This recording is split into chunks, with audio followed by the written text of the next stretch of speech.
Ito ang GMA Regional TV News. Mainit na balita sa Visayas at Mindanao, hatid ng GMA Regional TV. Sugatan sa pananaksak ng pinsan niyang isang lalaki sa Zamboanga City.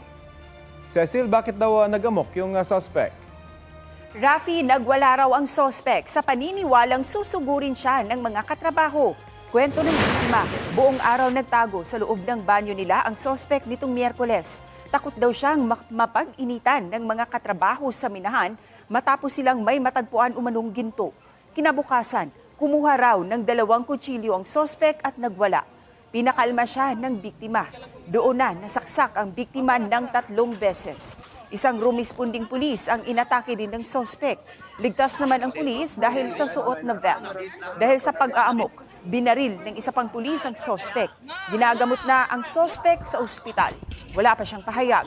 Patuloy ang investigasyon ng mga otoridad.